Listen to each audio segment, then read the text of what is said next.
Hay que ser también claros. Ahí el funcionario público está actuando conforme a la ley, porque la ley le obliga y le permite. Y si no lo hace, entonces está en una responsabilidad.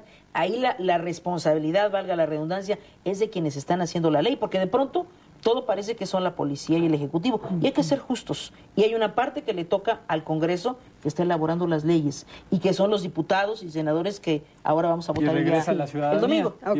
Y regresa, aquí, bueno, por eso habría que tener cuidado en todos los sectores, claro, ¿no? Mari Carmen. Aquí hay una cosa importante, la hemos dicho de muchas formas.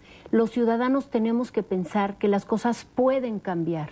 En el momento que nos sentemos a pensar que nada va a cambiar, estamos ahora sí en manos de quien sea, ¿no? Claro.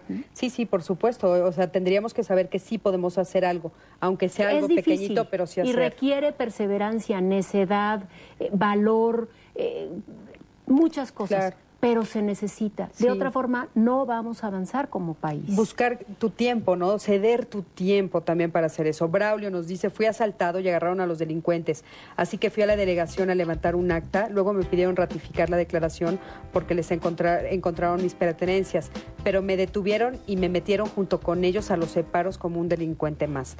Después los mismos policías fueron a advertirme que retirara la denuncia porque si no me iba a ir peor, pues saben en dónde vivo y hasta me exigieron pagar 9,000 pesos. Ahora resulta que la ley no está para proteger a los inocentes, sino todo lo contrario. ¿Qué se puede hacer en estos casos? Eso no es la ley. ¿Cómo nos podemos proteger de los policías que están en conjunto con los delincuentes? Bárbara, eso no es la ley. Esa es la colusión. Lo que pasa es que la policía, la frontera entre la policía y la delincuencia se ha borrado. Y eso es muy grave para los ciudadanos, porque no sabemos quién es quién.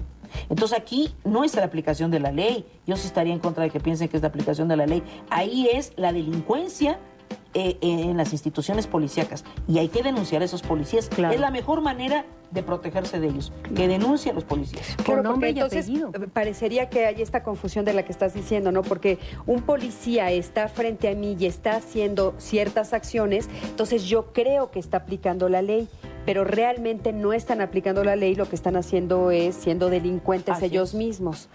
Entonces, usando el cargo para ser delincuente. Claro. Entonces, bueno, sería como muy importante que, haciendo un resumen de todo lo que platicamos el día de hoy, bueno, que nos diéramos cuenta que sí podemos hacer algo, que aunque sea a nivel individual, hay instancias, hay asociaciones, hay instituciones que sí nos pueden ayudar a encontrar una red de apoyo para poder estar un poquito menos vulnerables frente a toda esta situación. Como país. Muchísimas gracias a todos ustedes por haber estado aquí, gracias por habernos acompañado, por habernos compartido sus experiencias.